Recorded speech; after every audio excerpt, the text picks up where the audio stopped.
ಸತೀಶ್ ಅವರು ಕರೆ ಮಾಡಿದರು, ನಮ್ಮ ಮನೆ ಕಾಂಪೌಂಡಲ್ಲಿ ಒಂದು ಹಾವು ಸೇರ್ಕೊಂಡಿದೆ ಅಂತ.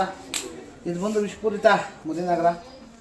ಮೇ ಮಧ್ಯಭಾಗದಿಂದ ಜುಲೈ ಮಧ್ಯಭಾಗದವರೆಗೆ ಸಾಕಷ್ಟು ಮರಿಗಳು ಕಾಣಿಸಿರುತ್ತವೆ. ಇವುಗಳಿಂದ ಮಾನವನಿಗೇನು ಸಮಸ್ಯೆ ಇಲ್ಲ. ಮಾನವನಿಗೆ ಬಂದು ಒಂದು ನಿರ್ಬಂಧ ರುಜುಗಳು. ನಮ್ಮ ಸಾರ್ವಜನಿಕರು ಚಪ್ಪಲಿ ಧರಿಸ್ಬೇಕಾದ್ರೆ, ಪಾದರಕ್ಷೆ ಧರಿಸ್ಬೇಕಾದ್ರೆ ಓಪನ್ ಮಾಡಿಕೊಡು. ಹೂಕೊಂಡಗಳ ಬಳಿ ಮತ್ತು ಸಿಲಿಂಡರ್ಗಳ ಬಳಿ ತುಂಬ ಜಾಗೃತೆಯಿಂದ ಇರಬೇಕಾಗುತ್ತೆ. ಕಾರಣ ಇಷ್ಟು, ಸಾಕಷ್ಟು ಹಲ್ಲಿಗಳ ಆವಾಸ ಸ್ಥಾನ. ಹಲ್ಲಿಗಳನ್ನ ಭಕ್ಷಣೆ ಮಾಡೋಕ್ಕೆ ಈ ಮರಿ ಹಾವುಗಳು ಬಂದುಬಿಡ್ತವೆ.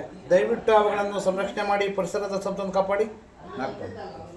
ಎಲ್ಲಾದರೂ ಆಡ್ಕೊಂಡು ಬಂದಾಗ 8453 5730 ನಂಬರ್ ಕರೆ ಮಾಡಿ, ಅಥವಾ ನಮ್ಮ ಅರಣ್ಯ ಇಲಾಖೆ ನಂಬರ್ 1926 ನಂಬರ್ ಕರೆ ಮಾಡಿದಾಗ ಅವರು ಸಹ ಅವನ್ನು ಸಂರಕ್ಷಣೆ ಮಾಡ್ತಾರೆ. ಮತ್ತು ಯಾವುದೇ ಅವುಗಳನ್ನು ಕೊಲ್ಲೋದೇ ಆಗಲಿ, ಹಿಂಸೆ ಮಾಡೋದಾಗಲಿ ಮಾಡಿದ್ರೆ 7 ವರ್ಷ ಜೈಲು, 3 ಲಕ್ಷ ಜುಲ್ಮಾನ ಆಗುತ್ತೆ. ಆದ್ದರಿಂದ ಸಾರ್ವಜನಿಕರು ನುರಿತ ಗೃಹರಕ್ಷಕರಿಗೆ ಅಥವಾ ನಮ್ಮ ಅರಣ್ಯ ಕರೆ ಮಾಡಿದ್ರೆ ಅವ್ರು ಬಂದು ಅವುಗಳನ್ನು ಸಂರಕ್ಷಣೆ ಮಾಡ್ತಾರೆ.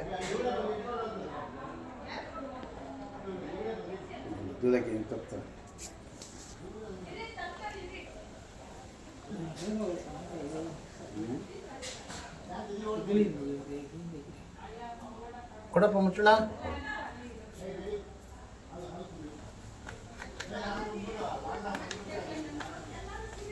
ಬ್ಯಾಟ್ರಿ